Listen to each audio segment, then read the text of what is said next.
پڑھی اللہم صلی علی سیدنا و مولانا محمد المات الجود والکرم وعلی وبارک وسلم صلاۃ والسلام علیک یا رسول اللہ صلی اللہ علیہ وسلم۔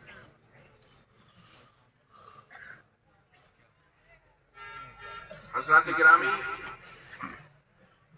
میں آپ کو مبارکباد دیتا ہوں کہ آج اس عرس اعلیٰ حضرت میں اور عرس امانت اعلیٰ حضرت میں آپ اتنے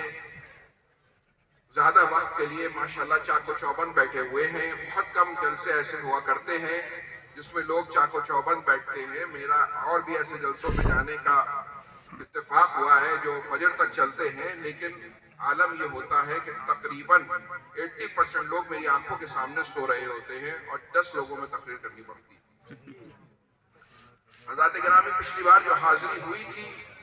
والد ماجد کے ساتھ حاضری ہوئی تھی، حضور تاج المشائخ کے ساتھ، اور ممبر پہ وہ ذات بھی تھی کہ جس ذات کے آپ سب عاشق ہیں، حضور امانت اعلیٰ حضرت حضرت قاری امانت رسول صاحب رحمۃ اللہ تعالیٰ علیہ کی ذات بھی یہاں موجود تھی۔ اور آج بھی میرا یقین ہے کہ ان کی روح یہاں موجود ہوگی اور بہت خوش ہو رہی ہوگی کہ ان کے لائق شہزادے نے کس طریقے سے آج بھی علماء اکرام اور مشائخ اعظام کی ایک انجمن سجا رکھی۔ حضرات گرامی، آپ ایک سے ایک بہترین مقرر کو اس منبر پہ سن چکے ہیں۔ ابھی مفتی نبرار حنفی صاحب کو سن رہے تھے، اس سے پہلے مفتی ارسلان رضا خان صاحب تشریف لائے تھے، اور بھی بہت سے مقررین کو آپ نے سنا ہے۔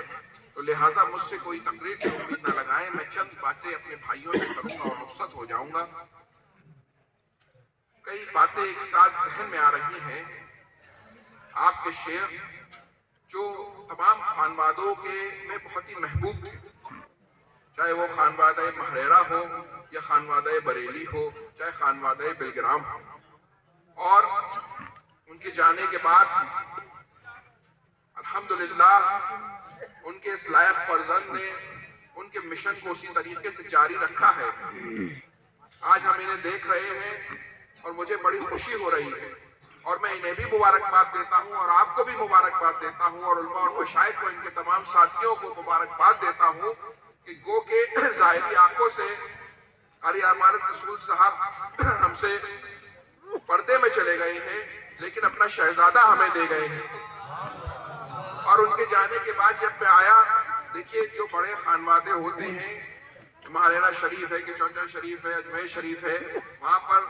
جو ہے ان بزرگوں کی وجہ سے بھیڑ لگتی رہتی ہے، سالوں سال، صدیوں صدیوں لگتی رہتی ہے۔ لیکن جب کسی شخص نے اپنی محنت سے کام کیا ہوتا ہے اس جنریشن میں، اور اس کے جانے کے بعد بھی اس طریقے کا سما بتا ہو کہ جوگ در جوگ لوگ آئیں، تو اس سے نئے آدمی آنے والے کو پتہ چلتا ہے کہ اس شخصیت نے کس طریقے سے کام کیا تھا۔ سینچا ہے اسے خون سے ان تشنہ لبوں نے، تب جا کے اس انداز میں میخانہ بنا ہے۔ اور ان کے جانے، بس آپ بیٹھے میرے بھائی اور کوئی نذرانہ پیش نہ کریں، ابھی میری باتیں سنیں۔ اور ان کے جانے کے بعد بھی جس طریقے سے ان کے فرزند نے، ان کی عمر بہت کم ہے،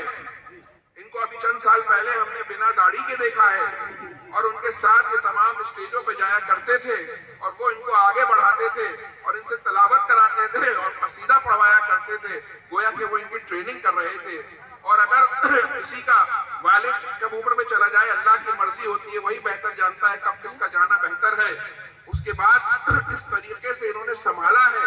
اور ان کے بھائی جیسے بہنوئیوں نے ان کا ساتھ دیا ہے، ان کے ساتھیوں نے، ان کے والد کے خلفاء نے، اساتذہ نے، اور علماء مشائخ نے جس طریقے سے ان پہ محبتیں نچھاور کی ہیں۔ کم عمر نوجوان بہت خوش قسمت ہیں ان میں یہ کہ جب یہ کسی خانقاہ میں چلے جاتے ہیں تو جنہوں نے ان کو بچپن سے ان کے والد کے ساتھ دیکھا تھا، ان کی وہی معصوم صورت کو دیکھا تھا، تو ویسے ہی، اور یہ باتیں میں دل سے کر رہا ہوں، کوئی آپ کو خوش، تو یہ بہت محبتیں پاتے ہیں مشائخ کی۔